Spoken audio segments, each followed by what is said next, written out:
yang masih di luar untuk masuk ke dalam masjid, dan yang di belakang untuk merapatkan barisan ke depan.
fitnah akhir zaman, bagaimana menyelamatkan diri dan keluarga. Dengan hormat kami persilakan kepada Ustaz Dr. Syafiq Riza Bersalamat MA Hafizahullah. Mohon Ustaz.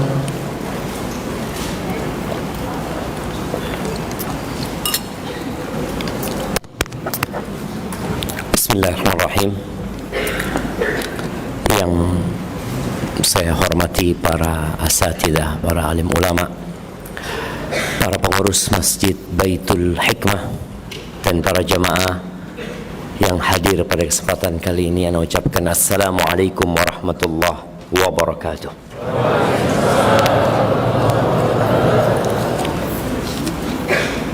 Alhamdulillah alladzi waffaqana li ta'atih wa arsyadana ila sabili huda. Segala puji bagi Allah Jalla Jalaluh yang memberikan taufik kepada kita untuk taat kepada Allah. Kita bisa sholat, kita bisa hadir di majelis ilmu, kita bisa mendengar. Itu karena Allah yang membimbing dan menuntun kita. Ada orang-orang yang mendengar langsung Al-Quran turun dari Nabi alaihi salatu wassalam, dari Allah turun kepada Nabi alaihi salatu wassalam, kemudian dari Nabi disampaikan kepada tokoh-tokoh Quraisy, tapi mereka nggak beriman. Mereka melihat rembulan itu terbelah, tapi mereka juga nggak beriman. Sebagaimana kita tahu, tatkala Nabi Ibrahim dilemparkan ke api, Nabi Ibrahim tidak terbakar. Apakah kemudian kaumnya menerima petunjuk dari Allah Azza wa Jalla? Mereka masuk Islam? Enggak juga. Kaumnya Nabi Saleh, siapa kaumnya Nabi Saleh? Santri-santri. Nah, Thamud melihat bagaimana dari batu keluar onta. Mereka beriman, mereka sembelih, mereka potong itu onta. Anda menyampaikan ini agar kita benar-benar mensyukuri nikmat bisa taat sama Allah. Ini para santri bisa belajar agama, mau menghafalkan ayat-ayat Al-Quran, mau duduk di majelis ilmu di saat yang lain sedang bermain mungkin. Maka hanya Allah yang pantas untuk dipuja dan dipuji, dan di antara semua nikmat yang ada di muka bumi ini, yang paling agung adalah nikmat hidayah. Allahumma salli wa sallim wa zid wa barik wa an'im ala abdika wa rasulika Sayyidina wa maulana wa habibina wa syafi'ina Muhammad. Kalau dengar nama Muhammad sallallahu alaihi wasallam, jangan diem doang tuh. Lihat aja. Kata Nabi SAW, al-bakhil man dzukirtu indahu falam yusalli alayya. Orang yang bakhil, kita itu kadang-kala menvonis orang itu, oh dia bakhil, kurang suka berbagi, duitnya banyak. Padahal orang yang bakhil yang sebenarnya adalah orang yang tatkala nama Nabi Muhammad sallallahu alaihi wasallam disebutkan, dia nggak bersolawat gitu. Bahkan didoakan oleh malaikat Jibril dan diaminkan oleh baginda Nabi Al-Amin sallallahu alaihi wasallam. Syaqiyun abdun dzukirta indahu falam yusalli alaik. Sengsara, melarat, menderita hidup seseorang yang dirimu disebut di hadapannya, kemudian dia tidak bersolat kepadamu. Allahumma salli wa sallim ala nabiyina Muhammad. Kadang-kala kita itu bingung, kenapa sih aku kok menderita? Kenapa hidupku kok gak sengsara? Boleh jadi sebabnya ketika nama Nabi disebutkan alaihi salatu wassalam, kita nggak bersolawat. Kita berusaha untuk mencari tahu apa penyebabnya. Aku kok hidup bergelimang harta tapi menderita, seperti seorang yang minum air laut tidak pernah puas. Masalah tidak pernah selesai. Penyebabnya sesuatu yang remeh mungkin menurut sebagian orang. Tidak bersolawat kepada Nabi alaihi salatu wassalam. Semoga salawat itu bersambung untuk keluarga beliau, untuk istri-istri beliau, untuk putra-putri beliau, dan untuk seluruh sahabat Nabi. Semoga Allah meridai kita bersama mereka. Amma ba'd, kira-kira umur dunia ini tinggal berapa tahun anak-anak? Nah, kalau melihat tanda-tanda kiamat, tanda-tanda akan berakhirnya dunia ini sepertinya semakin mendekat. Rasulullah sallallahu alaihi wasallam, beliau pernah mengatakan kepada para sahabatnya, "U'dud sittan baina yaday sa'ang." Engkau hitung, ada 6 perkara sebelum terjadinya kiamat. Yang pertama disebutkan oleh Nabi alaihi salatu wassalam adalah mauti, kematianku. Dan beliau sudah meninggal dunia alaihi salatu wassalam. Tapi ini ada hadiah yang bisa dibagi nggak? Ada. Ana mau tanya sama santri, berapa tahun yang lalu Nabi Muhammad SAW meninggal dunia?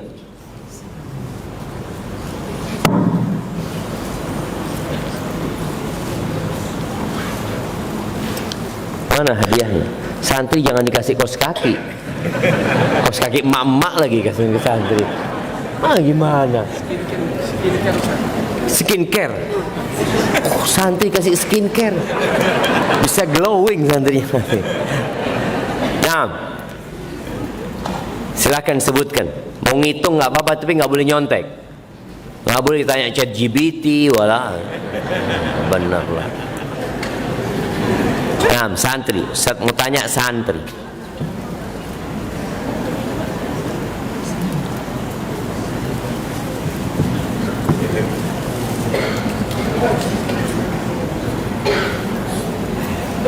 Kalau nggak ada, kita pindah ke bapak-bapak. Tunggu, santri udah nggak ada? Ada yang mau nyoba? Baik. 1437. Lebih berapa hari?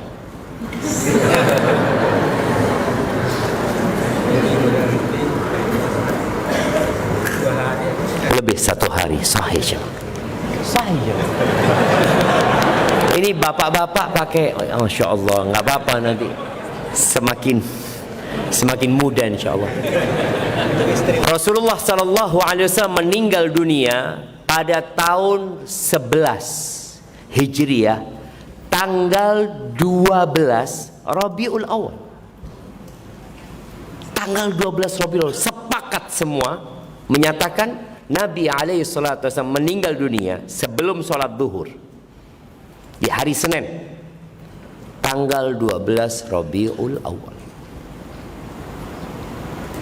Dan sekarang tanggal 13 Rabiul Awal 1448, tinggal dikurangi 11, 1437 plus 1 hari. Sallallahu alaihi wasallam.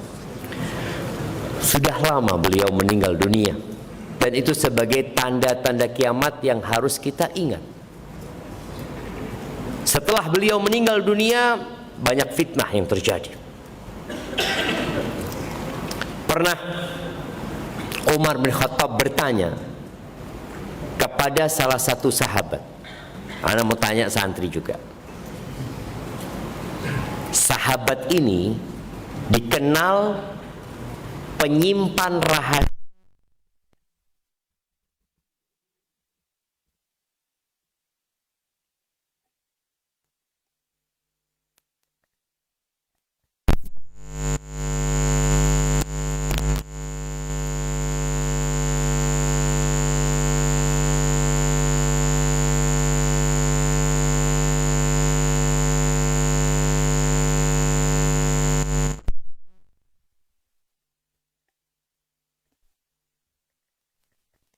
Baru musyrifnya.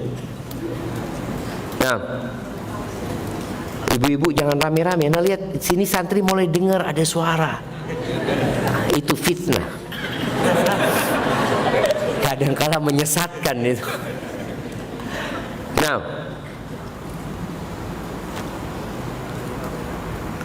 Hudzaifah, loh, yang ditanya ini yang jawab ibu-ibu. Ini Hudzaifah bin yang keras, sorry. Bin siapa? Yaman. Bin Yaman, masya Allah. Tahu dari mana?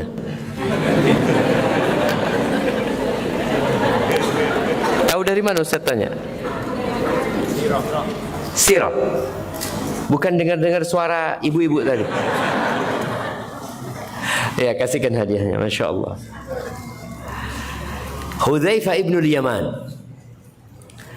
Pernah suatu hari Umar bin Khattab radhiyallahu taala anhu mengatakan, "Man minkum yahfadhu hadits al-fitan?" Siapa di antara kalian yang menghafal hadis tentang fitnah? Jadi fitnah itu artinya ujian, cobaan. Jadi kalau bicara fitnah dari Allah yang Allah turunkan artinya bala dan ujian. Adapun fitnah yang terjadi di antara kaum muslimin bisa jadi artinya adalah kekacauan yang terjadi di antara mereka. Umar tanya, siapa yang menghafal hadis tentang fitnah? Hudzaifah mengatakan fitnahnya seseorang di keluarganya, di anaknya, ya, itu dihapuskan dengan sholatnya dia, sedekahnya dia, puasanya dia. Lalu Umar bertanya radhiyallahu anhu, enggak, yang aku maksud dari pertanyaanku fitnah yang tamuju kamaujil bahar. Fitnah yang bentuknya seperti gelombang dari gelombang lautan. Seperti ombak yang besar. Kata Hudzaifah bin Yaman, ya Amirul Mukminin, antara engkau dengan fitnah itu ada pintu. Umar tanya, pintunya dibuka apa didobrak? Pintunya didobrak. Berarti tidak akan pernah ditutup kembali. Iya. Selesai ditanya Hudzaifah ini, Umar tahu siapa pintunya? Iya. Siapa? Umar bin Khattab radhiyallahu anhu. Ketika Umar dibunuh radhiyallahu ta'ala, mulai kekacauan, fitnah ini terus sampai hari ini. Semakin jauh manusia dari masa kenabian, semakin besar kebutuhan mereka untuk kembali kepada cahaya wahyu dalam menghadapi fitnah ini. Nabi telah mengabarkan sallallahu alaihi wasallam kepada para sahabatnya bahwa menjelang akhir zaman itu akan banyak fitnah. Hal-hal yang tidak ada sebelumnya ada. Kebenaran menjadi samar. Standar manusia terbalik. Bisa dibayangin ya, dulu semua itu menyatakan bahwa LGBT adalah penyimpangan. Dulu di Amerika pun seperti itu. Di Amerika entah 50 tahun yang lalu atau 70 tahun yang lalu, mereka menyatakan nggak boleh ada orang yang LGBT diterima kerja sebagai pegawai di tempat mereka. Enggak. Tahu-tahu sekarang suara itu menggaung di sana dan sampai ke negeri kita. Kita semua tahu itu penyakit, tapi ada usaha dengan masif menyatakan tidak, itu sebuah kewajaran. Di beberapa daerah Anda lihat tidak melayani boti. Jualan tulisannya tidak melayani boti. Kenapa sekarang ada tulisan itu? Kenapa dulu nggak ada gitu loh? Ini menunjukkan ada sesuatu yang sedang terjadi Sehingga masyarakat pun melakukan perlawanan menghadapi fitnah LGBT. Dulu seorang wanita yang menjadi pelacur. Anak tanya sama santri ini. Santri ya. Kalau bisa jawab, Ustaz kasih hadiah. Apa sebutan pelacur pada masa lalu? Santri ibu-ibu nggak usah jawab.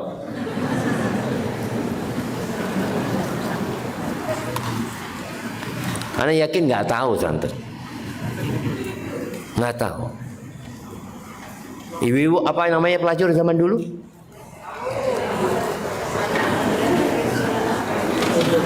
Apa? Di Indonesia. Di Indonesia pelacur itu dulu disebut WTS. WTS. Sekarang disebut PSK. Kita lihat ya bagaimana fitnah ini untuk mengaburkan sebuah kemaksiatan, menormalisasi sesuatu yang sebenarnya diharamkan. WTS itu nih anak-anak. WTS itu artinya wanita tuna susila. Artinya wanita tidak berakhlak, tidak beradab. Sehingga seorang wanita yang membawa gelar itu, nama itu, dia akan berusaha untuk bertobat.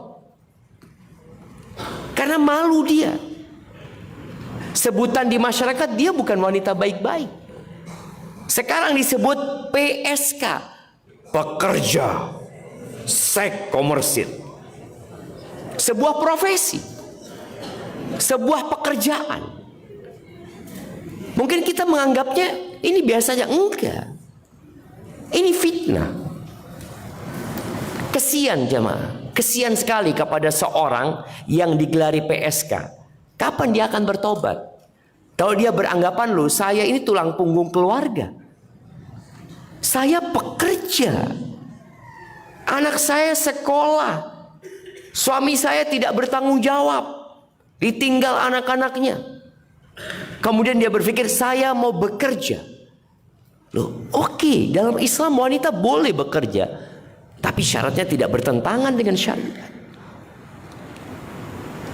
Contoh hal lain yang kita bicara kebenaran menjadi samar, keburukan dibungkus menjadi sesuatu yang baik. Riba. Di mana sekarang ada bank di Indonesia atau di dunia yang menawarkan riba?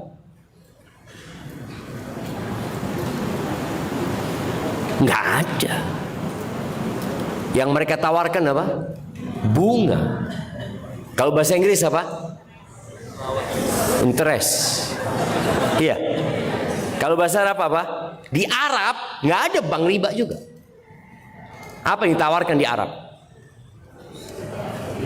Apa? Faedah. Di Arab itu faedah. Ada faedahnya. Siapa yang nggak mau dikasih faedah? Jazakallah khair. Berapa persen faedahnya? Sekian. Di sini bunga. Coba kalau bank-bank itu ketika transaksi, mas ini ada ribanya sekian. Apa kata orang? Na'udzubillah. Na'udzubillah.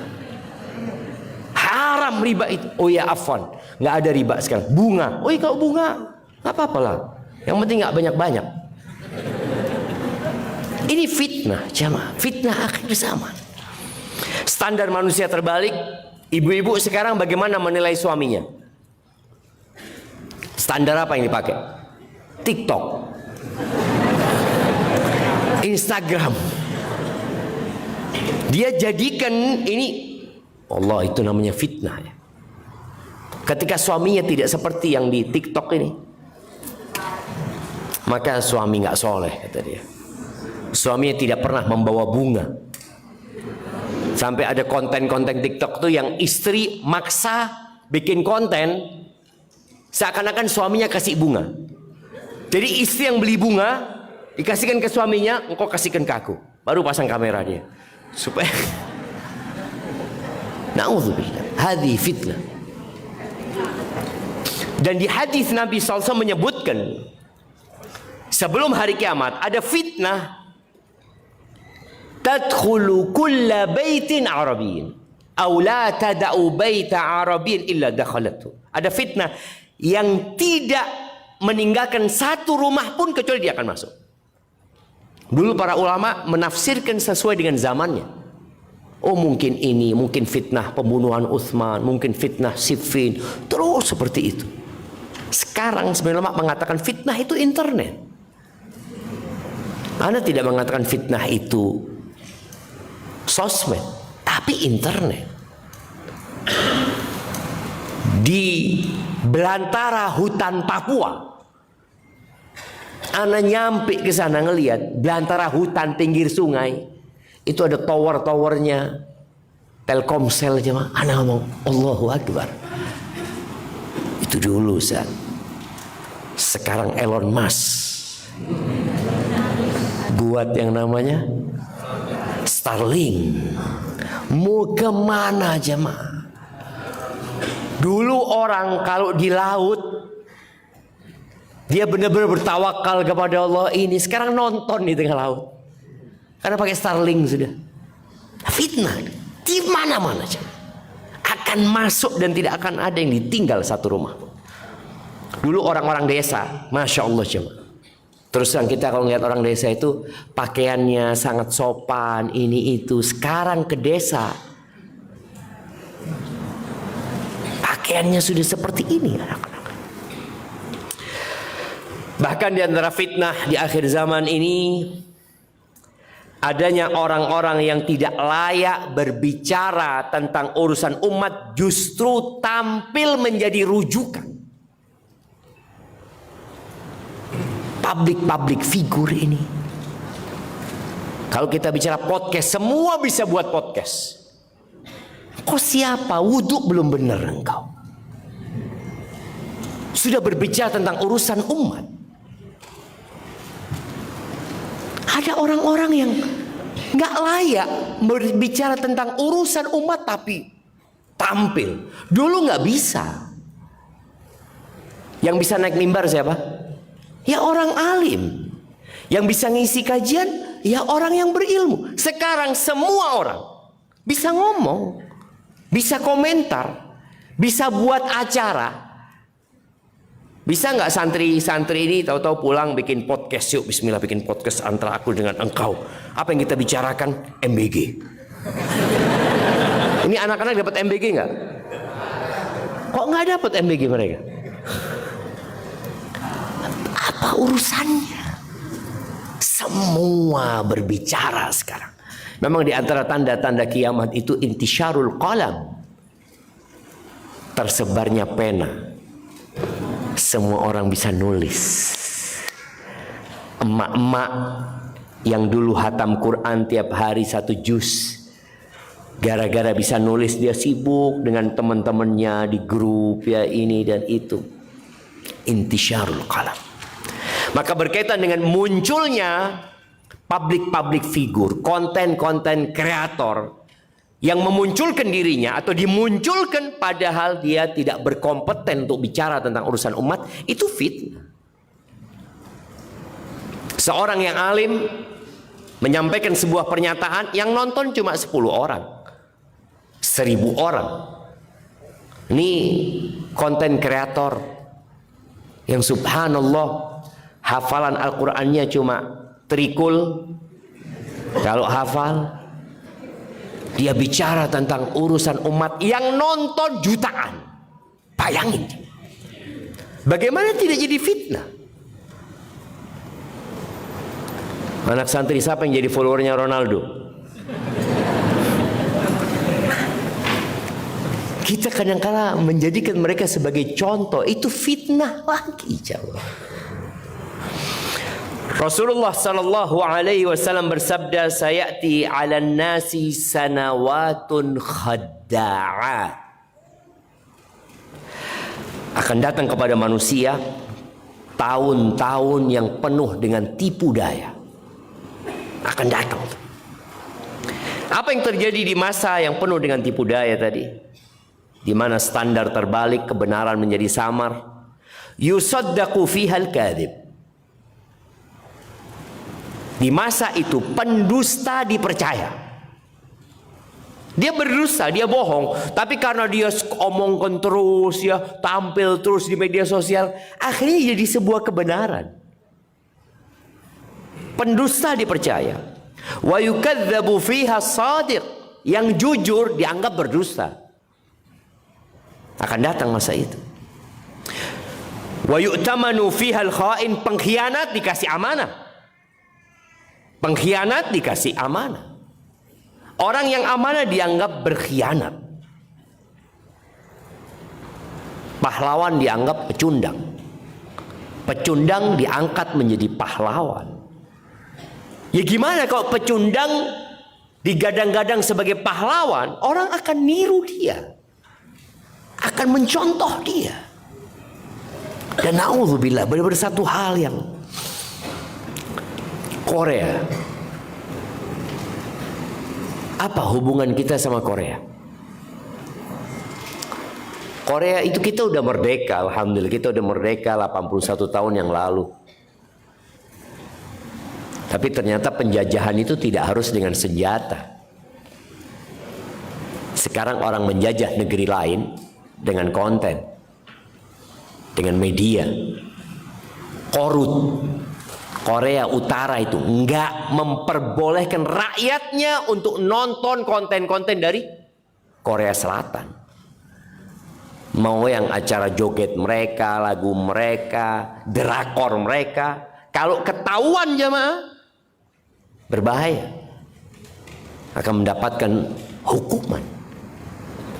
Tapi negeri kita tidak memberikan kebebasan, maka kita harus membentengi diri kita sendiri. Lalu kata Nabi SAW, wayantiqu fiha ruwaibidah.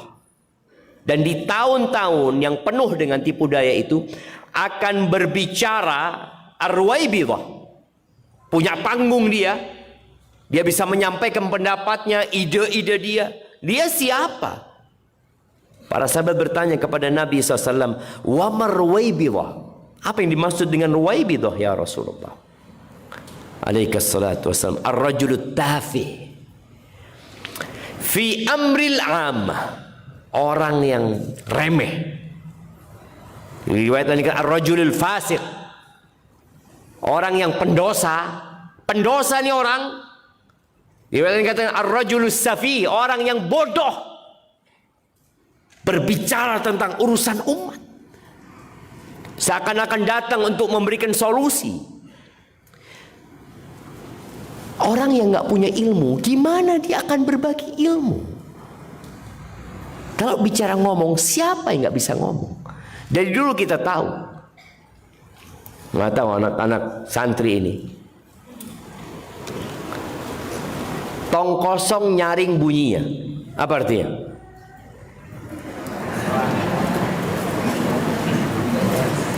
Tong kosong nyaring bunyinya.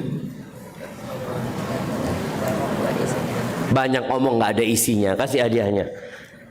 Kayaknya kalau santri kasih nggak apa-apa, kasih hadiahnya ini. Bagi-bagi sama temennya, pakai skincare.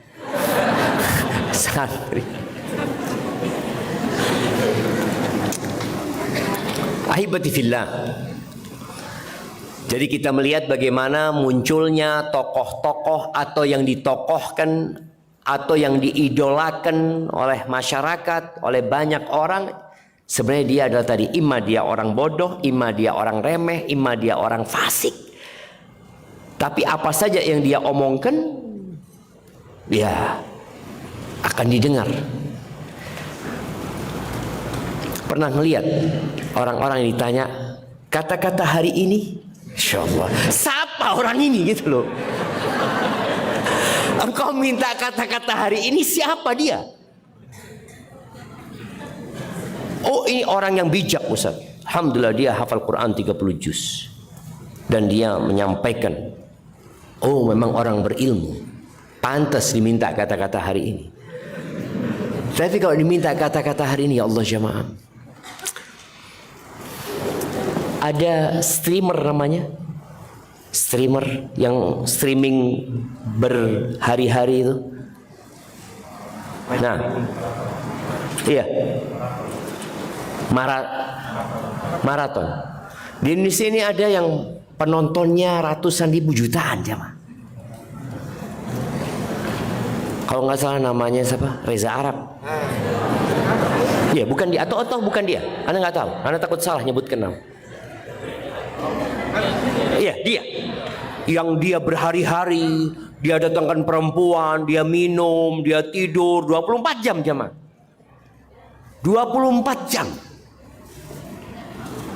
Siapa sebenarnya yang mendorong dia untuk melakukan itu? Apakah yang dia lakukan membangun negeri ini? Tapi kenapa ada pembiaran? Kenapa tidak ada pembinaan? Kenapa rakyat Indonesia yang merdeka 81 tahun mengisi pembangunan dengan seperti itu dan dibiarkan?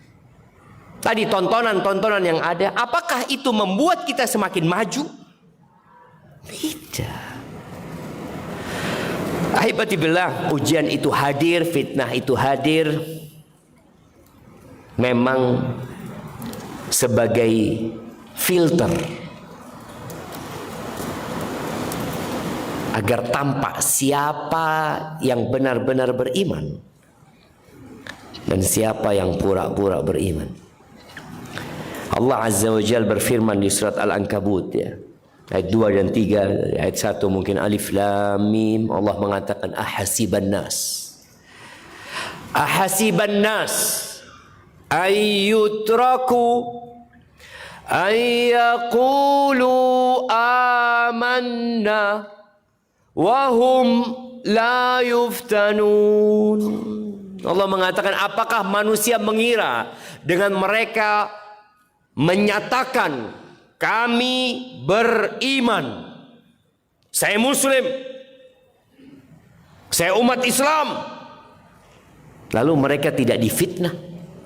Wahum la yuftanun. Nah, kayak gitu. Surga Allah itu mahal. Orang mau kerja dites, orang mau naik pangkat dites, apalagi mau masuk surga. Surga itu luasnya seluas langit dan bumi. Kalau kita lihat langit, di situ ada miliaran ciptaan Allah. Ada bintang-bintang planet, itu masuk bagian surga.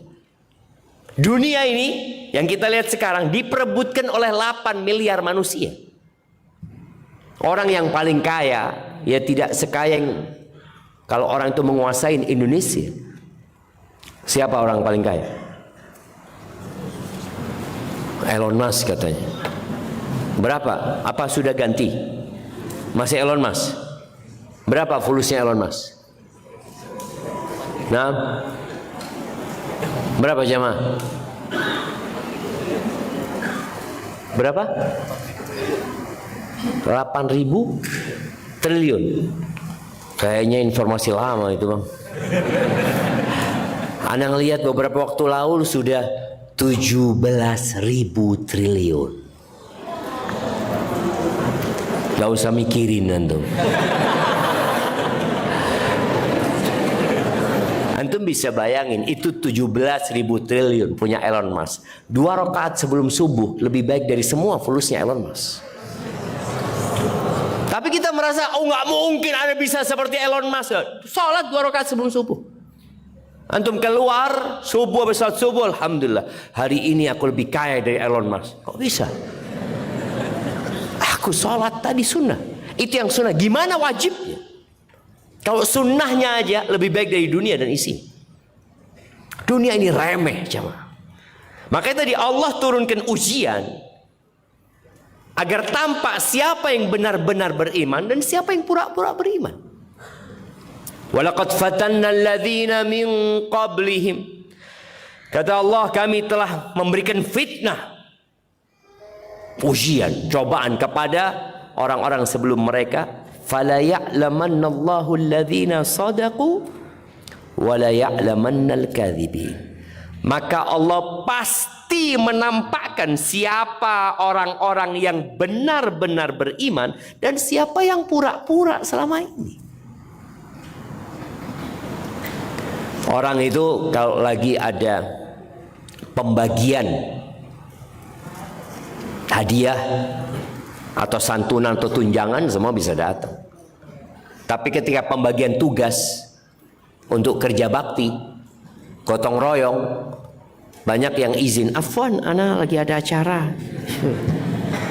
Itu ujian, jemaah. Jadi ingat, fitnah adalah sebagai alat penyaring. Dalam keadaan normal, semua orang sama. Kayak sekarang nih, apakah kita yang ada di masjid ini semuanya beriman? Benar-benar beriman? Belum tentu. Di Masjid Nabawi kelihatan tuh semua sholat di belakang Nabi SAW. Tapi ketika panggilan jihad, keluar tuh orang-orang munafik, minta maaf ya Rasulullah, bapakku sakit, minta maaf ini terus, ya betul. Nampak cuman. Jadi pada keadaan normal tidak ada fitnah, ya biasa aja, nggak kelihatan. Fitnah itu juga yang menyingkap siapa lawan dan siapa kawan. Fitnah itu ada dua macam. Ada fitnah syubhat, ada fitnah syahwat. Jadi kalau bicara fitnah syubhat, ini menyerang keimanan, menyerang keyakinan. Di mana orang kalau kena fitnah syubhat ini, boleh jadi dia ragu sama agama. Karena dia melihat orang-orang yang menjalankan Islam dengan benar dianggap ekstrim sama dia. Ini gimana ini ya? Gak benar mereka ini. Contoh, ketika seorang rajin ke masjid,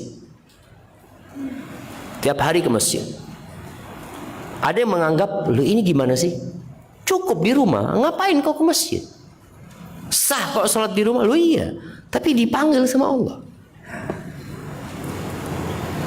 Fitnah syubhat ini juga yang membuat seorang kadang-kadang nggak sholat. Pemikirannya sudah rusak. Contoh, di Jember, ada seorang anak datang ke anak mengatakan, Ustaz, anak punya masalah sama mertua anak. Mertua anak ini rajin sholat, Ustaz. Rajin puasa sunnah, rajin sedekah. Sekarang berhenti sholat. Bukan karena syahwat, tapi karena syubhat. Karena ada fitnah yang menyerang keyakinan dia. Ada cara berpikir yang selama ini ternyata bermasalah sama dia. Dia salah belajar, salah berguru. Dan sekarang dengan adanya konten, orang itu mudah mau berguru dengan siapa saja. Di YouTube dia bisa lihat semua ustadz, yang benar dan yang tidak benar. Lalu muncul seorang mengatakan, engkau ambil baiknya, tinggalkan buruknya. Loh, kalau aku ustadz ya bisa tahu yang baik dan buruk, gak perlu aku dengerin. Aku nih gak tahu mana yang baik dan mana yang buruk. Aku nih gak tahu mana yang hak dan mana yang batil. Aku gak tahu. Lalu kita katakan, sudah fadhal, engkau tonton aja semua ustadz di sana. Lalu engkau ambil yang baik, tinggalkan yang buruk. Ya, ini contohnya orang ini, kesian. Ketika menantunya tanya, bapak kok berhenti sholat? Apa katanya? Iya nak, makomnya bapak berbeda sama engkau sekarang. Betul sama. Bapak sudah selesai, sudah nggak wajib lagi sholat buat bapak. Jangan. Dan dia mengatakan itu dengan keyakinan, jemaah. Gara-gara tadi dia berguru dengan siapa saja. Lalu ada yang mengatakan ambil baiknya, tinggalkan. Gimana? Jadinya seperti itu. Muncul tokoh-tokoh liberal yang mengatakan semua agama sama. Boleh jadi Mahatma Gandhi nanti ada di surga. Iya sama. Thomas Alva Edison, oh dia ini terang lampu masjid ini karena dia. Boleh jadi dia di surga.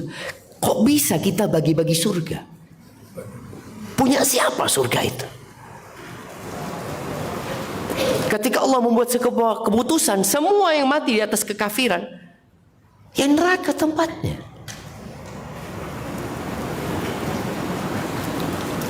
Ada seorang non-muslim, dia bangunkan masjid, jemaah. Non-muslim bangun masjid di sebuah pesantren di Jawa Tengah. Setelah dia bangun masjid, dia ngomong sama kiainya, Pak Yai, saya kok kepingin masuk Islam, kata dia. Apa kata Pak Kiai? Oh, nggak perlu, Bapak sudah Islam.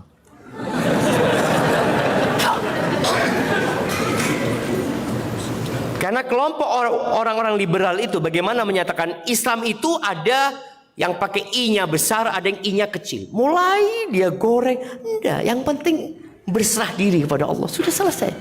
Apapun agamanya. Na'udzubillah. Allah mengatakan inna ad-dina 'indallahil Islam. Allah mengatakan wala tamutunna illa wa antum muslimun. Kenapa Nabi alaihi salatu wasallam akhirnya berperang dengan musyrikin Quraisy?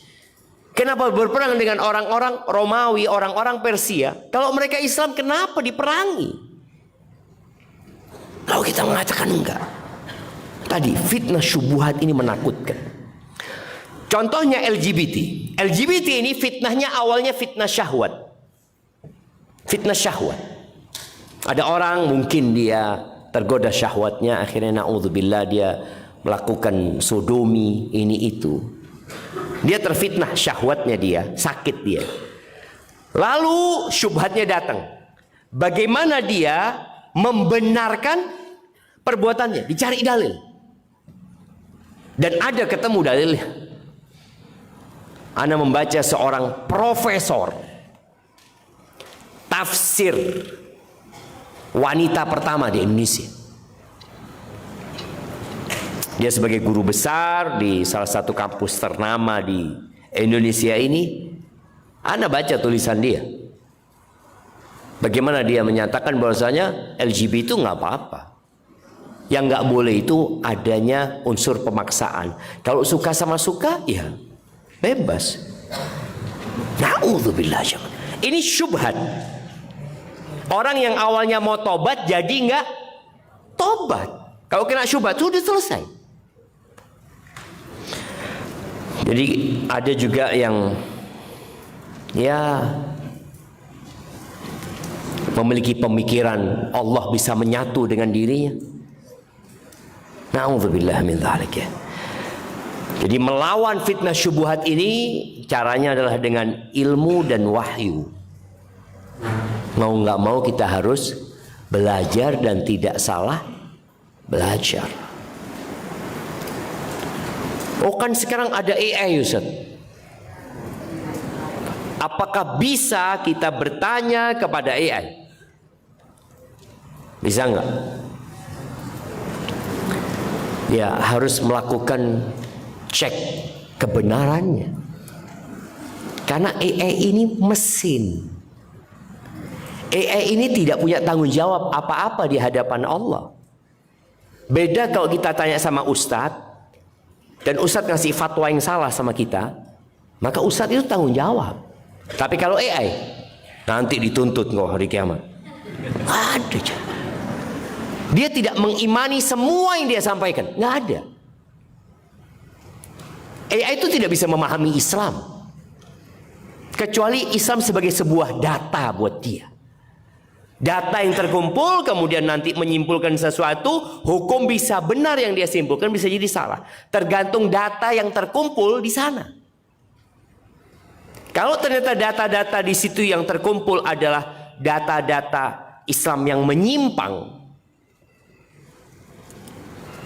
Islam liberal umpamanya, ya sudah, jawabannya akan seperti itu. Maka tetap kita harus belajar. Belajar kepada siapa? Tadi pewaris para nabi yang menyampaikan warisan Nabi sallallahu alaihi wasallam. Fitnah yang kedua, fitnah syahwat. Tentunya fitnah syahwat ini Banyak sekali berkaitan dengan syahwat wanita, syahwat harta, syahwat tahta. Syahwat mungkin kalau sederhananya syahwat perut dan yang di bawah perut. Ini bicara syahwat. Ada seorang yang yakin bahwasanya hukum korupsi itu haram. Hukum berzina itu haram. Hukum ribain orang itu haram. Tapi dia tetap lakukan. Namun orang ini meyakini hukumnya haram, dosa gitu loh. Maka nanti dia bertobat, biasanya kembali kepada Allah Subhanahu wa taala. Allah berfirman di surat Maryam ayat 59, Allah mengatakan fa khalafa min ba'dihim khalfun. Kemudian datanglah setelah mereka generasi. Bagaimana generasi ini? Adha'us salata. Jadi ada orang yang meninggalkan sholat itu bukan karena meyakini hukum sholat tidak wajib. Dia yakin sholat itu rukun Islam, tapi dia menyia-nyiakan sholat. Wattaba'us syahawat. Dan mereka adalah orang-orang yang mengikuti syahwatnya, mengikuti keinginan-keinginan jiwanya. Fasawfa yalqauna ghayya, maka kelak mereka akan menemui kesesatan. Atau ghayya adalah nama lembah yang ada di neraka jahanam. Ahibati fillah, ada orang yang tersesat karena pemikirannya, dan ada pula yang tersesat karena keinginannya. Yang pertama tadi membutuhkan cahaya ilmu. Kalau bicara ilmu, ingat qala Allah, qala Rasul. Bicara ilmu ya apa yang Allah sampaikan, Allah firmankan, dan apa yang disabdakan Nabi alaihi salatu wassalam. Adapun fitnah syahwat, cara menghadapinya maka dengan kekuatan iman, menguatkan iman kita. Terkadang kita harus lari dari tempat fitnah itu. Nabi Yusuf tergoda dengan wanita karena digodain. Ya Allah, bicara fitnah ini jamaah. Ada beberapa anak pesantren yang ketika dia lulus, dia kuliah umum. Dia kuliah di tempat yang bercampur baur laki dengan wanita, yang dia berusaha untuk menjaga keimanannya, tapi godaannya sangat berat sekali. Jadi perempuan-perempuan itu mengejar dia, mau sama dia, yang na'udzubillah sampai ada seorang ibu yang anaknya hafal Quran 30 juz, dia katakan, Ustaz, ana menemukan kondom, Ustaz, di celana jin anak-anak. Lulusan pesantren, hafal 30 juz. Karena syahwat. Dia ilmunya punya. Ada lagi seorang yang ana telepon. Dia mengatakan, Ustaz, ana punya kawan, Ustaz. Ana punya kawan di Ma'had, satu pesantren sama ana, dia lanjut di Malang, ana lanjut di kampus STDI Jember. Kawan ana ini sudah nggak sholat 1 tahun, Ustaz.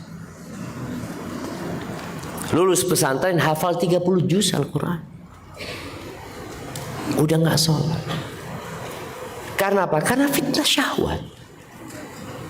Dia melihat kawan-kawannya nggak sholat. Lalu kenapa dia harus sholat?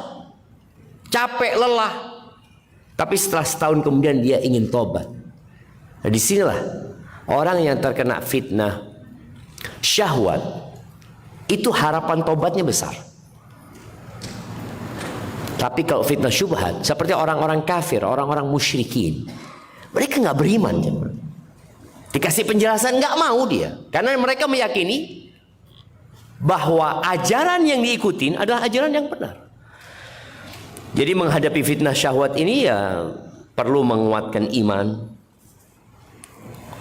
sabar. Ada orang yang nggak sabar jadi orang miskin, akhirnya merampok, akhirnya judi. Orang-orang yang judi itu kenapa? Karena ingin cepat kaya. Dia udah dikasih tahu, nggak ada orang kaya karena judi. Yang kaya biasanya bandarnya doang. Oh gitu ya, saya mau jadi bandar gitu. Astagfirullah. Dan dengan mujahadah, dengan berjuang memohon pertolongan kepada Allah Subhanahu wa taala. Jadi bicara memperkuat iman kepada Allah ini perlu diusahakan. Rasulullah sallallahu alaihi wasallam bersabda jemaah di hadis yang panjang. Potongannya beliau mengatakan, inna ummatakum hadhihi ju'ila afiyatuha fi awwaliha. Sesungguhnya umat kalian ini dijadikan keselamatannya pada generasi awalnya. Wa sayusibu akhiraha bala wa umurun tunkirunaha. Generasi akhirnya akan ditimpa bencana dan perkara-perkara yang kalian ingkarin. Subhanallah. Ana menyimak ceramahnya Syekh Abdul Razak hafizahullah ta'ala. Beliau menyebutkan pemuda-pemuda, remaja-remaja di masa kita sekarang ini menghadapi fitnah yang tidak pernah dihadapin oleh para sahabat Nabi. Bayangin Syekh.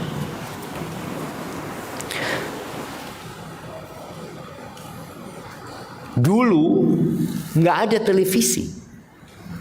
Jadi orang kalau di rumah selamat dari fitnah. Dia nggak keluar rumah, udah dia nggak akan melihat yang aneh-aneh. Tapi sekarang di rumah pun, apalagi dengan adanya teknologi seperti ini. Dulu orang nonton, orang tua kita kalau mau nonton bioskop itu ya harus berangkat ke bioskop. Mungkin nontonnya sebulan berapa kali mereka. Filmnya juga nggak banyak. Setelah itu muncul video yang kaset itu. Ada rentalnya. Orang rental sekali bayar ya sudah. Nanti kapan nonton lagi. Nontonnya biasanya rame-rame.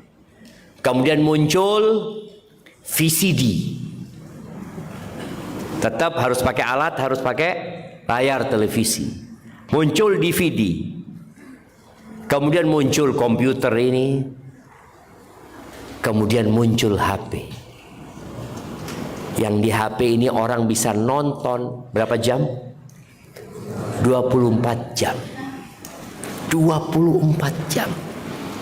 Berbagai macam aplikasi menawarkan harga murah untuk menonton tiap bulan. Tatkala mereka melihat, oh ini pasar yang menjanjikan, maka mereka membuat film lebih banyak lagi. Apalagi dengan bantuan AI. Mereka tidak perlu lagi bayar aktor wala apa. Oke, dibuat terus ya mah. Ada lihat ya Allah ya. Tadi kita semakin mendekat ke kiamat coba.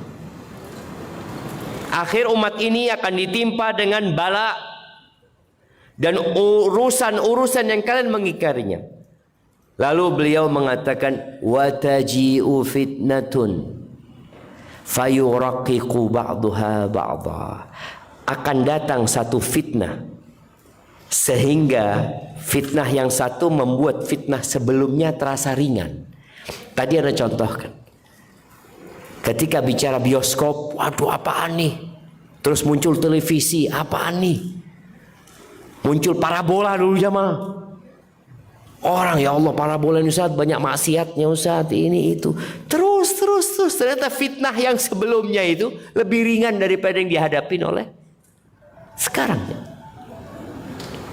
Entah ke depan seperti apa.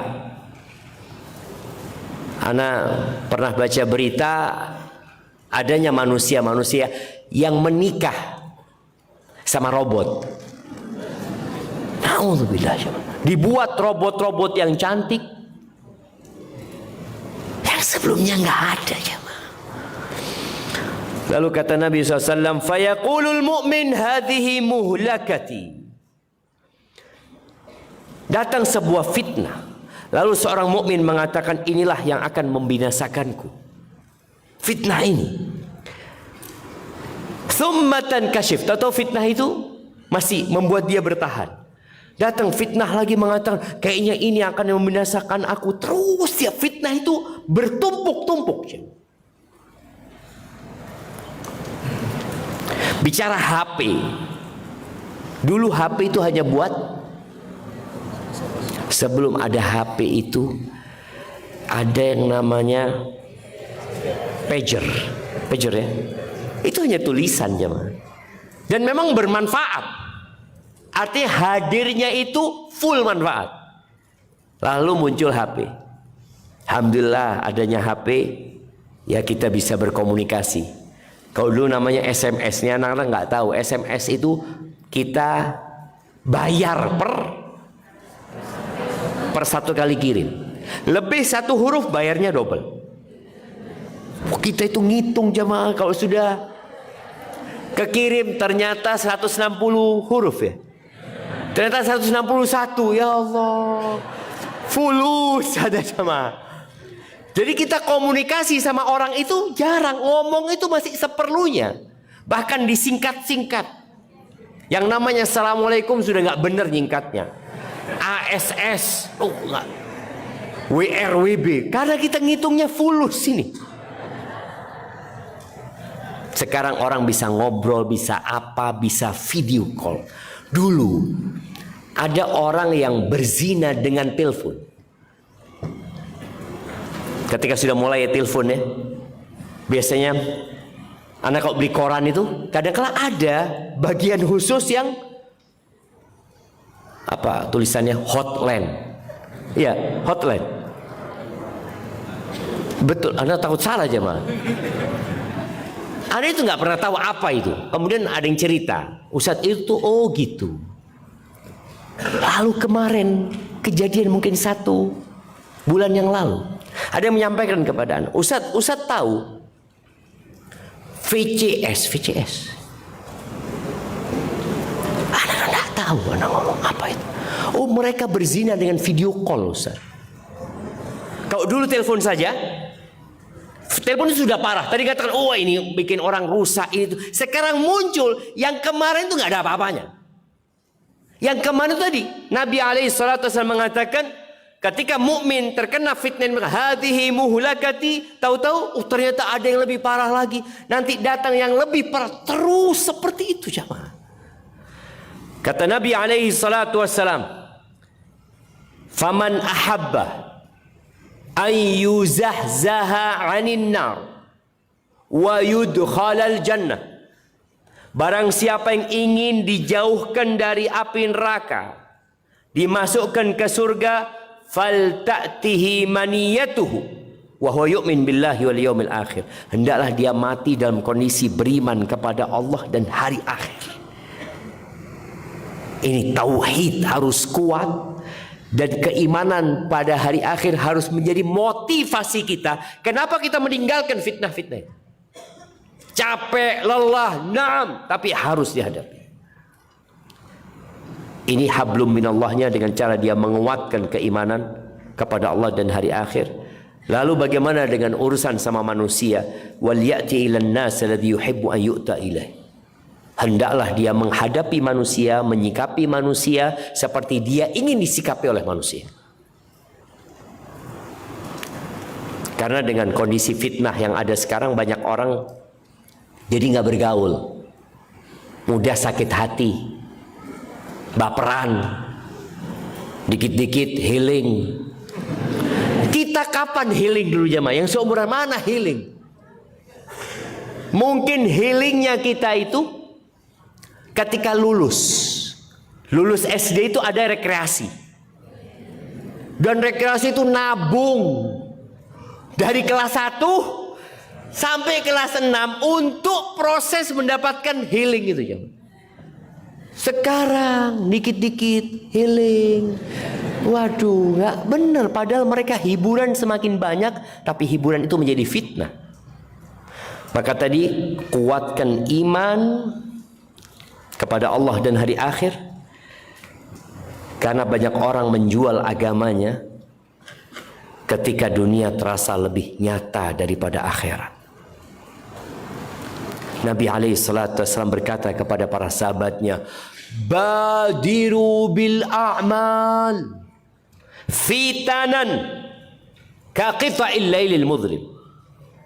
Bagaimana Nabi SAW memberikan solusi kepada kita menghadapi fitnah. Apa? Segera kalian beramal. Ini kayak pengajian hari ini, kita dapat ilmu. Jangan hanya menjadi wawasan. Amalkan. Cepat kalian amalkan. Salah satu amalan untuk menghadapi fitnah ini, Ana berharap semua bisa baca Quran tiap hari. Tiap hari 1 lembar.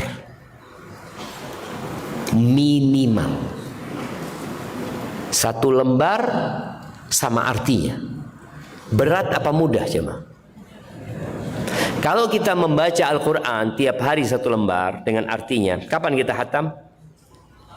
1 tahun, nggak sampai 10 bulan kita khatam. 10 bulan kita khatam. Ada umur 50 tahun muslim nggak khatam Quran. Ada umur 40 tahun nggak khatam Quran. Kalaupun khatam nggak sama artinya.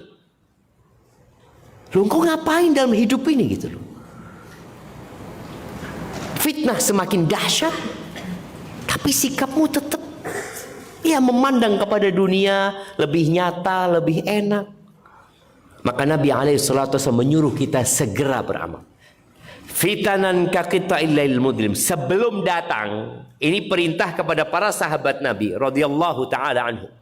1448 tahun yang lalu, agar mereka segera beramal sebelum datang fitnah-fitnah seperti potongan malam gelap gulita.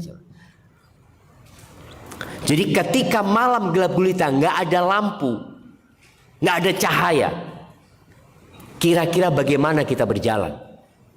Nabrak-nabrak. Kita berusaha pegang, nggak ada cahaya sama sekali. Tahu-tahu ada yang jatuh di selokan. Tahu-tahu ada yang kecebur di sumur.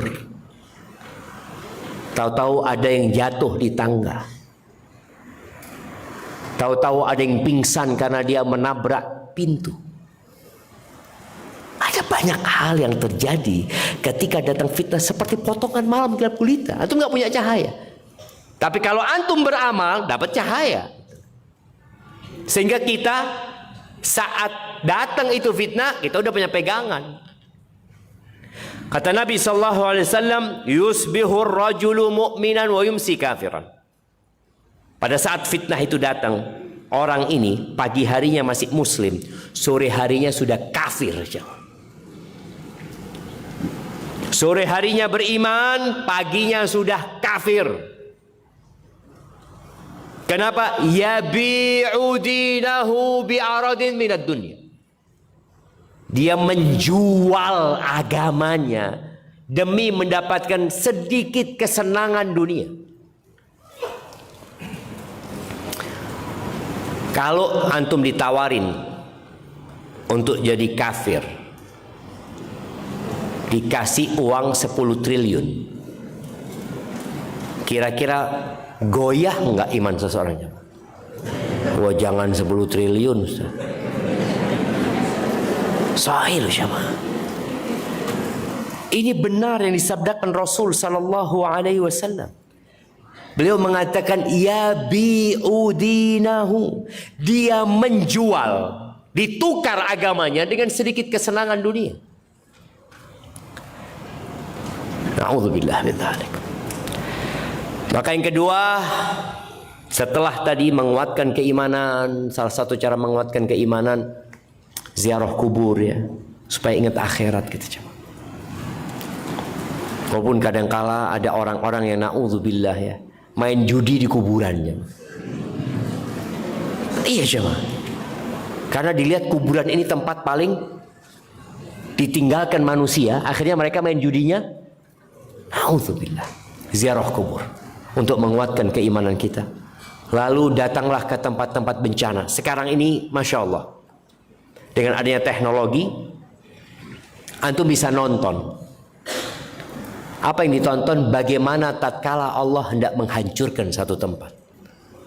Antum bisa lihat bagaimana rumah-rumah yang mewah itu tahu-tahu longsor di bawah air di sungai. Antum bisa melihat bagaimana manusia dari gedung yang mewah lari keluar, dibiarkan tempat itu. Kita bisa nonton sekarang bagaimana tatkala tsunami datang, mobil-mobil dibawa, mobil mewah, orang itu tidak memikirkan mobilnya, yang dia pikirkan adalah nafsi. Dia menyelamatkan dirinya. Supaya kita benar cara pandang kepada dunia ini.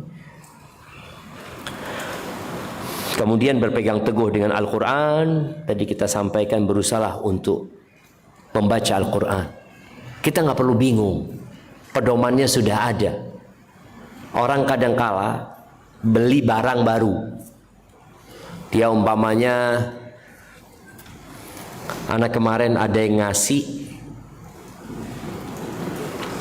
alat bikin kopi ya, alat bikin kopi. Anak-anak ini bongkar gimana cara makainya, ini itu, kasih air dulu, airnya dingin jadinya.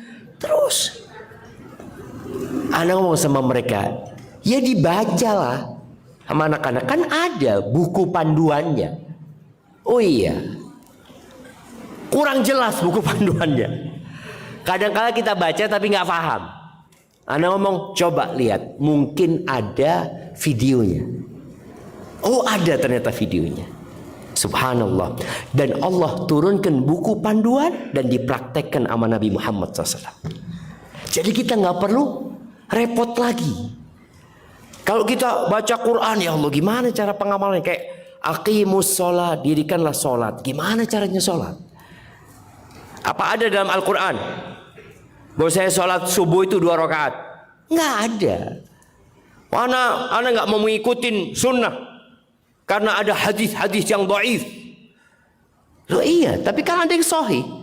Terus bagaimana membedakan yang sahih dengan yang dhaif? Loh, kalau antum bukan ahlinya, tanyakan kepada ahlinya. Tapi nggak ada di Al-Quran itu penjelasan sholat itu zuhur 4 rakaat, nggak ada. Yang ada di hadis Nabi SAW. Maka tadi buku panduannya jelas dan sudah dipraktekkan. Islam ini sudah dipraktekkan, bukan hal yang baru. Nah, Anda mau tanya sama santri, masih ada hadiahnya. Santri, Islam yang dibawa Nabi Muhammad SAW ini umurnya sudah berapa tahun?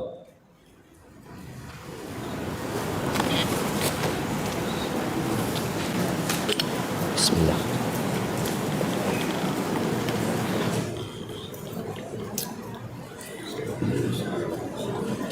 Nggak apa-apa diskusi, nanti hadiahnya bagi-bagi. Betul, nggak apa-apa. Fadhal, Ustaz kasih kesempatan. Kita ingin mengajak mereka lebih aktif lagi. Nah, fadhal. Butuh kalkulator bisa pinjam sama yang pegang HP. La haula wala quwata illa billah. Kita tunggu 1 menit. Sambil nunggu mereka diskusi, jamaah sudah saling mengenal kiri sama kanannya. Ini termasuk fitnah akhir zaman. Iya jamaah, orang itu tidak bertegur sapa kecuali dengan yang dia kenal. Dia tidak mengucapkan salam kecuali dengan yang dia kenal. Itu tanda-tanda hari kiamat. Silakan kasih waktu antum 2 menit untuk berkenalan dengan kanan kiri antum, tanya nama, profesi dan asalnya dari mana. Ibu-ibu juga. Loh, bukan salaman doang ya. Salaman, ahlan. Tanya namanya, perkenalkan dirinya.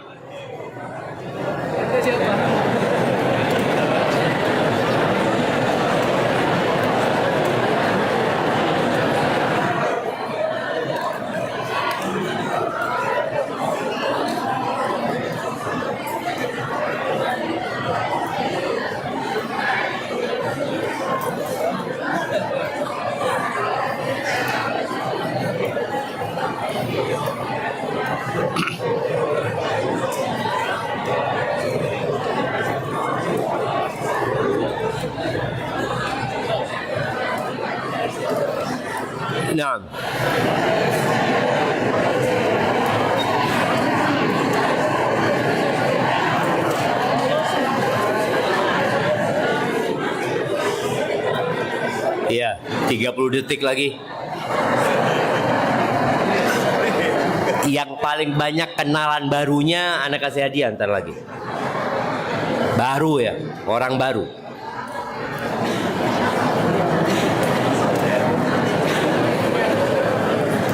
Baik, cukup. Santri 1471. Oke, 1471. Gimana ngitungnya? Loh, gimana sih? Gak boleh ngarang. Kan ada ngitungnya. Gimana kok bisa muncul angka 1471? Gak tahu. Oke, siapa yang tahu? Mana santri? Ayo, dari tadi ngapain aja?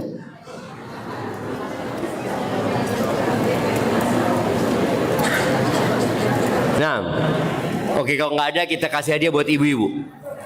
Atau ibu-ibu, berapa tahun umur Islam ini? Yang sekarang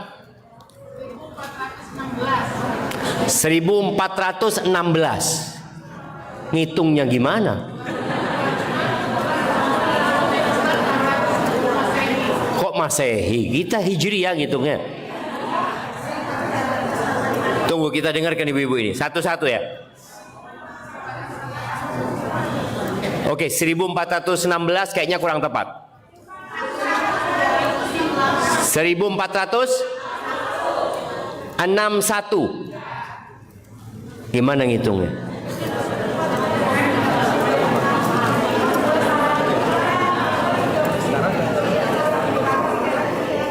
Oke, kayaknya benar ya, walaupun Anda nggak dengar kasih nggak apa-apa. Ibu-ibu. 1448 ditambah 13. Betul kan? Kan Rasul sallallahu alaihi wasallam 13 tahun di Mekah. Sejak turunnya wahyu, beliau 13 tahun berdakwah. 13 ditambah sekarang 1448. Jadinya 61. Kok tadi jadi 71?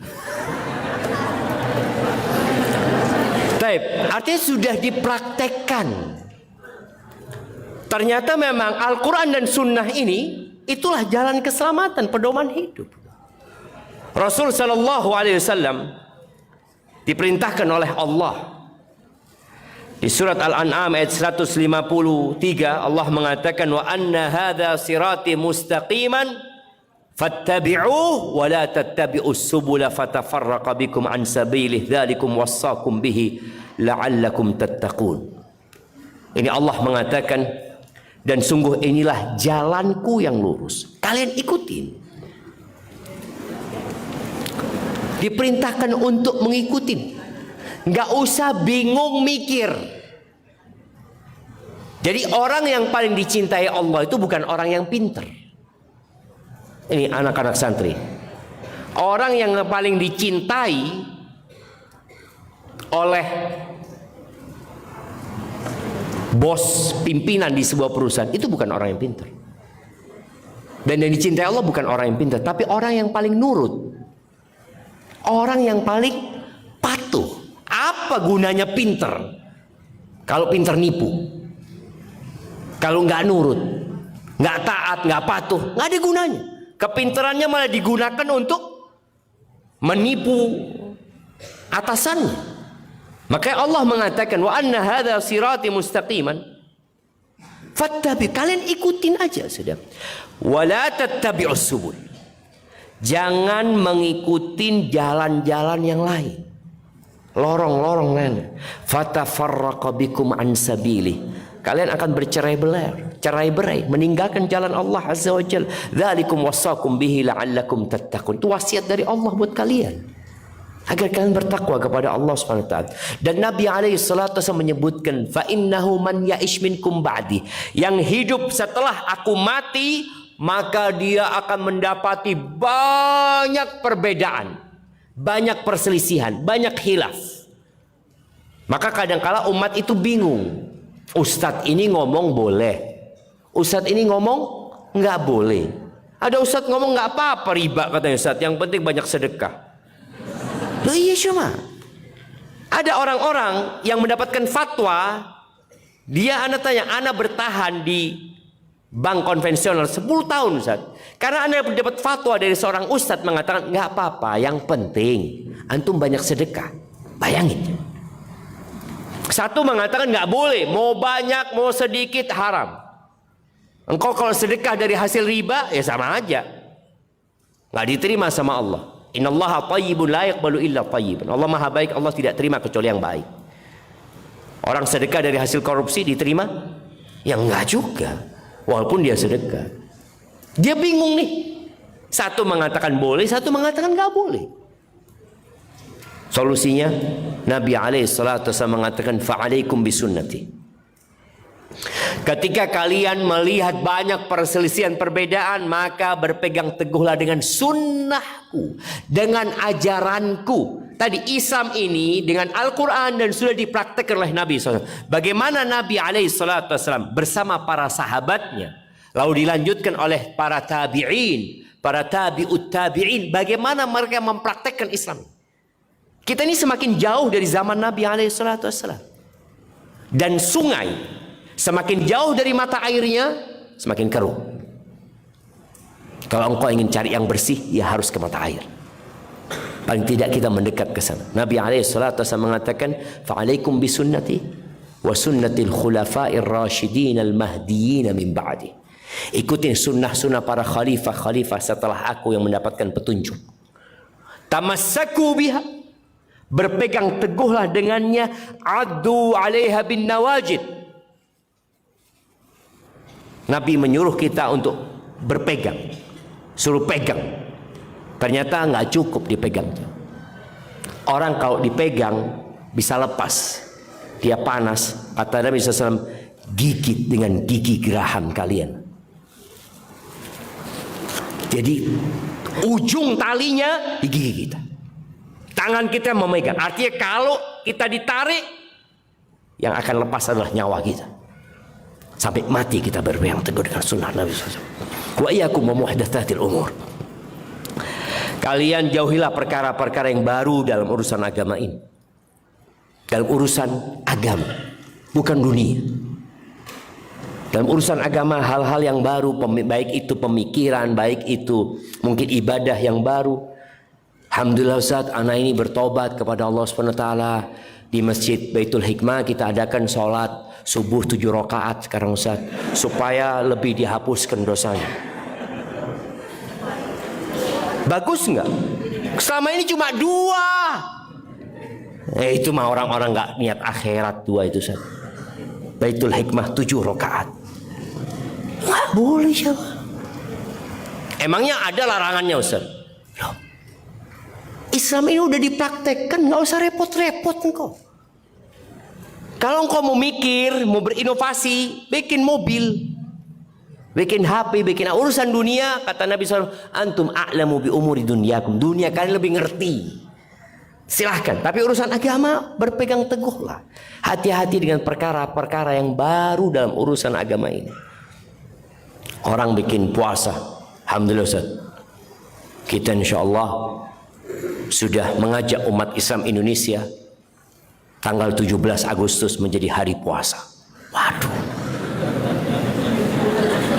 gimana sih? Ya kita bersyukur kepada Allah. Upacara puasa semuanya.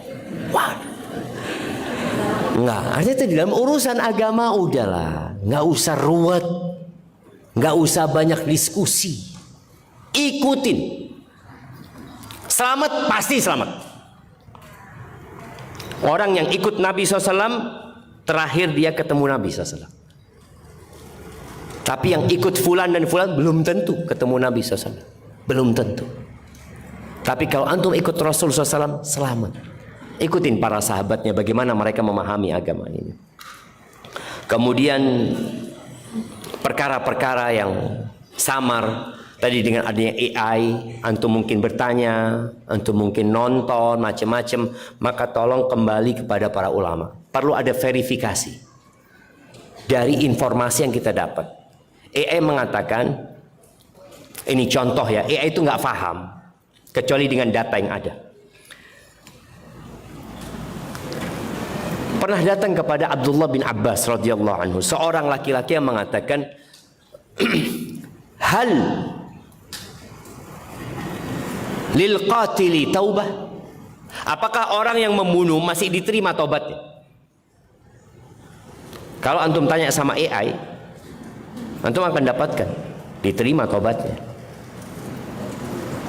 Dan memang secara hukum agama diterima nggak orang yang membunuh jemaah bertobat? Diterima. Tapi ketika orang ini tanya, kata Ibnu Abbas, nggak ada tobat buat orang yang membunuh. Akhirnya orang itu pulang. Muridnya heran, loh, bukan ini yang kau ajarkan kepada kami? Iya. Itu orang datang dengan wajah yang merah, penuh dengan amarah. Dia sedang minta fatwa untuk membunuh. Kalau aku fatwakan kepada dia boleh, apa yang dia lakukan? Dia bunuh, nanti dia tobat. Maka orang yang memberikan fatwa kadang-kala harus memahami kondisi orang yang di hadapannya. Pernah datang kepada Imam Ahmad.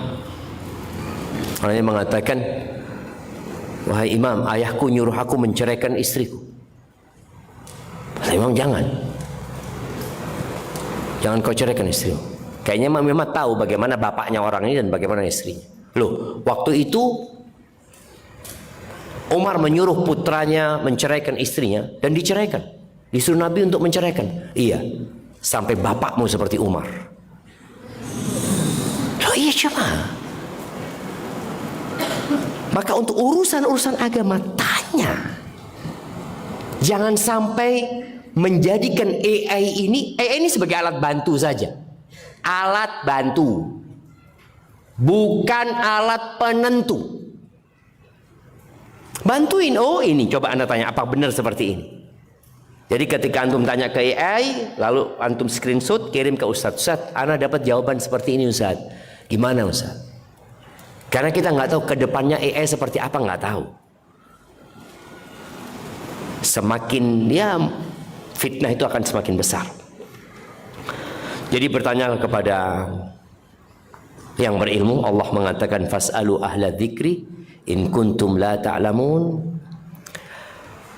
Dan bicara ada masalah-masalah yang urusan besar, urusan umat, nggak perlu antum sibuk mengomentari, nggak perlu antum sibuk berdiskusi, kecuali antum bisa memberikan solusi. Perang Israel sama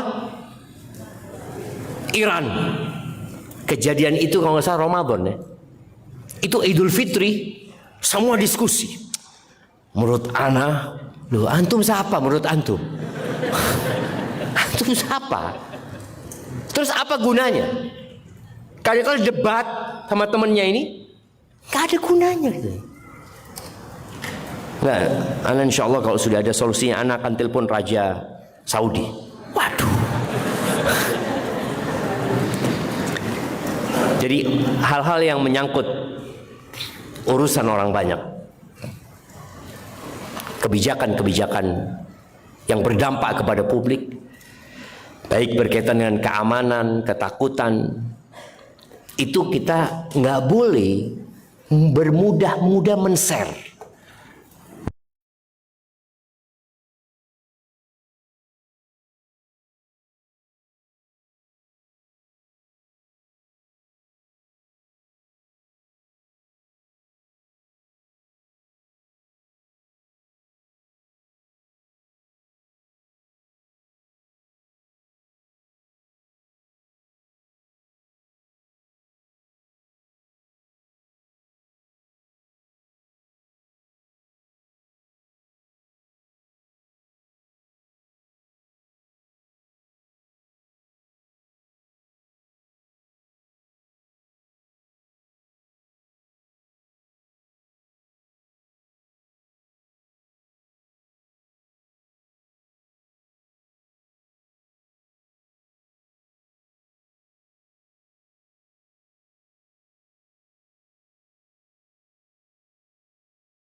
kepada Rasul, kepada ulil amri di antara mereka. Tentu orang-orang yang mampu mengambil kesimpulan di antara mereka akan mengetahui ini apa sih masalahnya. Walau la fadlullah yang ini, kata Allah, kalau bukan karena karunia Allah kepada kalian, wa rahmatu, dan rahmatnya kepada kalian, lan tabatuhu syaitan illa qalil. Kalian pasti ikutin syaitan kecuali sedikit yang tidak percaya. Jadi tidak semua yang kita terima harus disebabkan. Makanya subhanallah, bagaimana WhatsApp itu sekarang memberikan batasan dan memberikan penjelasan. Kalau informasi ini sudah dikirim beberapa kali, ketika kita menyebarkan ke banyak orang, dia nggak bisa, cuma satu yang bisa masuk. Sampai seperti itu. Karena muncul manusia-manusia yang hanya ingin menyebar. Tidak semua yang kita ketahui harus dikomentari. Dan tidak semua yang viral berarti benar. Dan tidak semua persoalan umat boleh diputuskan berdasarkan emosi. Ada perkara yang memang berbeda kepada yang ahli dalam hal itu. Dan yang terakhir, jangan dekat-dekat dengan fitnah dan teruslah memohon pertolongan kepada Allah Azza wa Jalla. Doa di antara doa yang dibaca Nabi SAW, Allahumma inni a'udzubika minal fitnati ma dhahara minha wa ma batan. Ya Allah, aku sesungguhnya berlindung kepadamu dari segala macam fitnah yang nampak maupun yang tersembunyi. Barakallahu fiik, itu yang dapat saya sampaikan dalam kesempatan kali ini. Semoga dalam menghadapi fitnah yang selalu datang dengan wajah yang berubah-ubah, berbeda-beda. Kalau fitnah itu syubhat, maka kita harus kembali kepada Allah dengan wahyu dan ilmu. Kalau syahwat yang datang membawa kenikmatan, yang kita harus kuatkan keimanan kita. Kita harus sabar menghadapinya dan perlu musyawarah, berjuang. Siap, mungkin ada pertanyaan yang masuk ke saya. Ustaz, jazakallahu khairan atas ilmu nasihat dan penjelasan yang telah disampaikan kepada kita semua. Semoga Allah Ta'ala memberikan taufik kepada kita semua untuk mengamalkan ilmu itu mendapatkan ini. Baik, para jemaah yang semoga dirahmati Allah, selanjutnya insyaallah kita akan memasuki sesi tanya jawab. Alhamdulillah kami mendapatkan cukup banyak pertanyaan yang telah masuk melalui WhatsApp admin Jadul Mahat yang tadi saya sampaikan. Masya Allah, ternyata antusias jemaah sangat luar biasa. Namun karena keterbatasan waktu untuk itu, jadi tidak seluruh pertanyaan dapat kita sampaikan.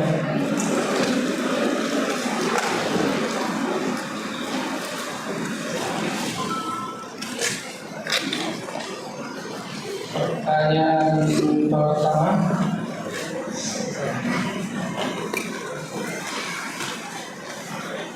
Assalamualaikum warahmatullahi wabarakatuh. Ustaz. Waalaikumsalam. Izin bertanya, apa yang menyebabkan seorang tahfiz Al-Quran bisa melakukan maksiat? Apakah amalan perbuatannya tidak mampu melindungi dia dari perbuatan maksiat? Barakallahu fiik. Ahibati fillah, hati kita di tangan Allah Azza wa Jalla. Allah bolak-balik benar kata Allah Subhanahu. Apa tugas kita? Berdoa. Jadi kalau penyebab orang yang hafal Quran kok bisa berbuat maksiat? Semua orang berbuat terus, dan semua orang punya kecenderungan berbuat terus. Kullu bani Adam wa khairul khata'in at-tawwabun. Tapi apakah orang yang hafal Quran ini, yang mungkin dia jadi imam atau jadi ustaz, boleh jadi dia kurang wajib? Maka mintalah kepada Allah, Rabbana la tuzigh qulubana ba'da idh hadaitana wa hab lana min ladunka rahmah innaka antal wahhab. Baca ya muqallibal qulub tsabbit qalbi. Yang kedua, boleh jadi orang itu berbuat dosa karena dia mendekat ke fitnah. Padahal tuntunannya menjauh dari fitnah. Ini orang mendekat. Nabi Yusuf alaihissalam kalau tetap bersama Imratul Aziz, ia bermasalah. Apa yang dilakukan beliau? Lari, dikejar sampai robek. Apakah fitnah itu selesai? Tidak. Bagaimana bersekongkol wanita-wanita itu agar Nabi Yusuf kalau tidak mau nurut, Nabi Yusuf dipaksa, beliau akan dipenjara. Apa kata Nabi Yusuf? Rabbi sijnu ahabbu, penjara yang cintanya daripada ajakan mereka. Ajakan mereka penuh dengan kenikmatan, penjara penuh dengan penderitaan. Tapi beliau menjauh. Maka tadi kadang-kadang orang yang sudah mengerti tapi masih terfitnah, penyebabnya tadi mungkin dia kurang doa atau dia memang tidak menjauh dari tempat fitnah. Jangan kurang perut, karena mampu insyaallah. Ya, setelah saya Ustaz. Selanjutnya, Bismillah, izin bertanya, bagaimana anak terus menghadapi suami yang kaku dan egois? Bahkan terkadang suami mengumpul anak-anak ketika sedang mengajar. Anak mengajar maksudnya mengajar anak-anak.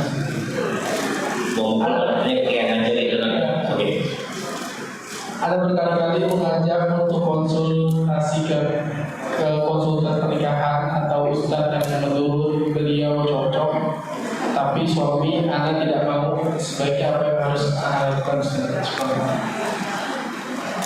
Ya sabar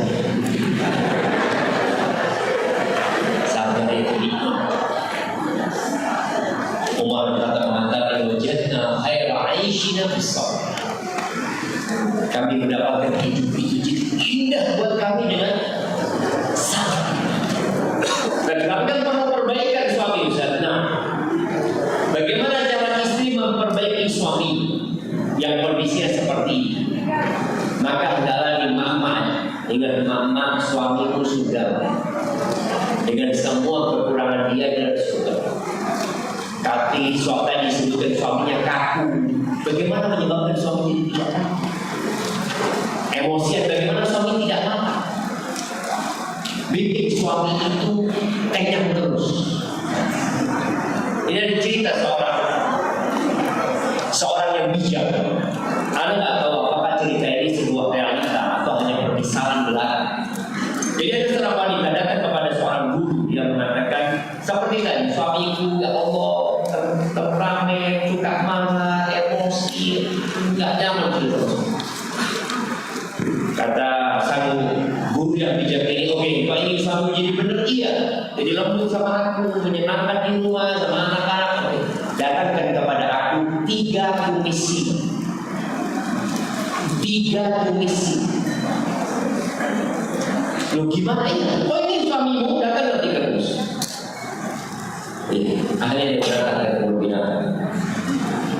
Dia minta izin sama yang di sana untuk ngasih makan. Terus dikasih makan. Terus sampai kenal singa ini sama orang. Kenal. Jadi ketika dia dikasih makan, ya sampai bisa mendekat, sampai bisa mengelus di singa. Tidur singanya dipotong terus. Kasihkan ke guru. Kata gurunya, singa bisa nurut sama kamu, masa suamimu nggak bisa? Kalau bisa menundukkan singa gitu, kok bisa membuat dikenal sama engkau? Kenapa? Karena engkau baik. Membuat suaminya jadi baik dengan dia memberikan pelayanan terus. Memang capek. Anda merasakan ya bagaimana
berubah. Maksudnya berubah, dia setelah belajar, setelah dia hijrah, setelah dia memahami bagaimana menghadapi fitnah, dia tuh semakin melayani kepada suaminya. Lihat apa yang disukai oleh laki-laki, oleh suami, berikan. Pelayanan itu berikan di rumah. Suami pulang kerja, jangan pernah ditanya dari mana. Tapi yang ditanya, mau apa? Iya jemaah. Ana yakin suami kalau tiap kali pulang rumah ditanya mau apa, dengan istri pakai pakaian yang indah ya, pakai parfum, rumah sudah wangi, itu suami insya Allah nggak akan keluaran rumah sudah jemaah. Dan dia insya Allah akan tahu bahwa ternyata yang dipelajari istrinya ini membuat istrinya semakin baik, semakin menghormati mertua, semakin sayang sama keluarganya suami. Tapi kalau ternyata istri sejak ngaji sukanya marah-marah, suami mengatakan kok kayaknya ikut aliran sesat. Barakallahu fikum. Selanjutnya dari Bapak-bapak seperti ini Ustaz.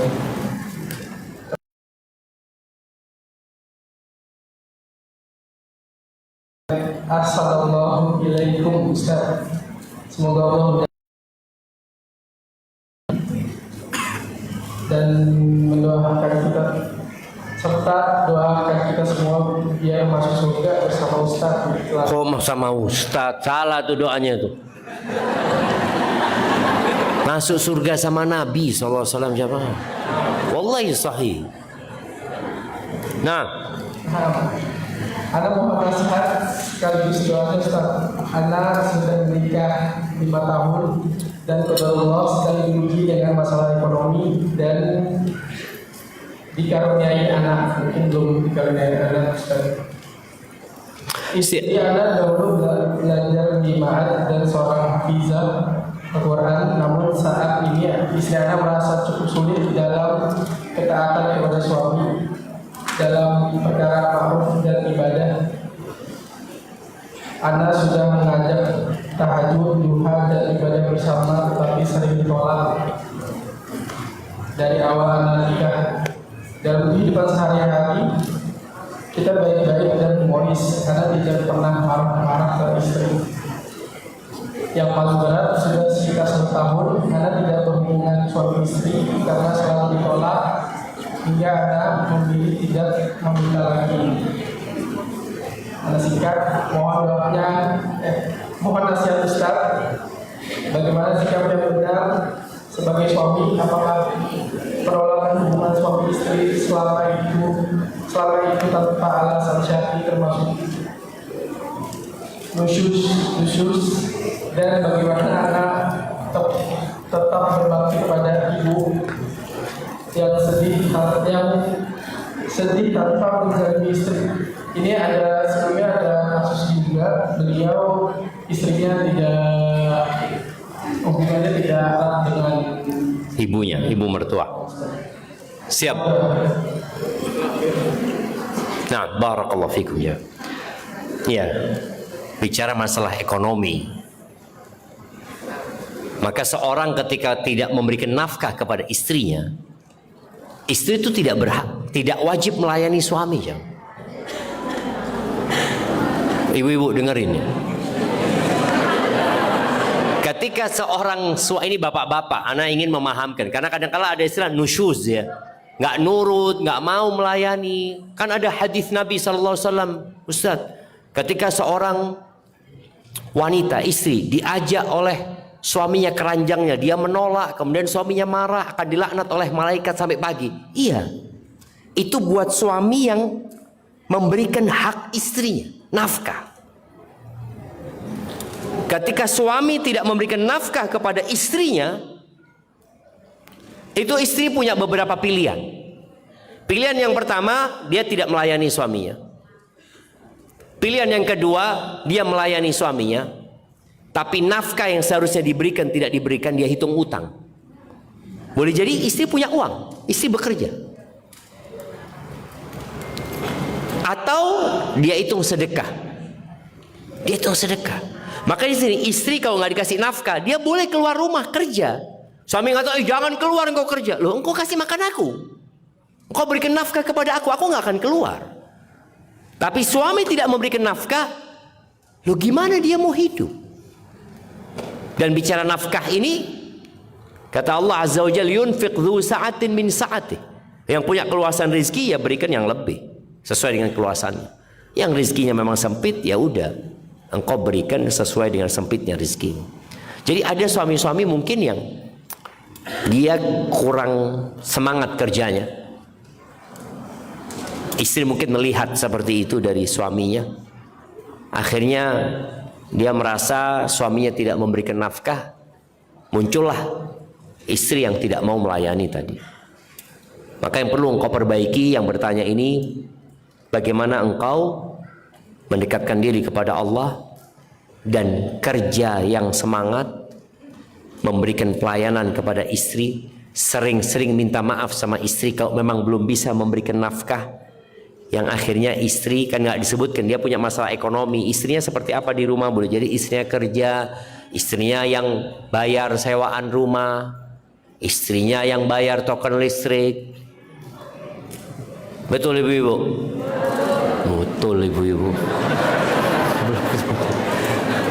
Artinya tadi kewajiban. Jadi suami ketika merasa kok suami istriku seperti ini, tidak melayaniku, coba engkau introspeksi diri. Masalahnya di engkau apa di istri? Karena seringkali kita mudah menvonis, oh dia, masalahnya dia, ini, itu. Padahal penyebabnya adalah di diri dia. Barakallahu fiik, sepertinya itu menjadi pertanyaan terakhir. Ya. Mungkin sudah dari sini kami mohon maaf karena tidak bisa menjawab semua pertanyaan pada pagi hari ini. Mungkin boleh ditutup. Baik, ahibati fillah. Allah Azza wa Jalla sayang ketika dia menurunkan berbagai macam bala dan ujian. Sebenarnya intinya bagaimana mereka hamba-hamba Allah ini kembali kepada Allah. Maka jangan pernah bosan untuk kembali kepada Allah, kembali kepada kitab yang Allah turunkan, kembali kepada Rasul yang diutus oleh Allah Azza wa Jalla, Nabi kita Muhammad alaihi salatu wassalam, kembali kepada pewaris para nabi yang melanjutkan perjuangan Rasul sallallahu alaihi wasallam, dan terus berdoa memohon kepada Allah Subhanahu wa taala.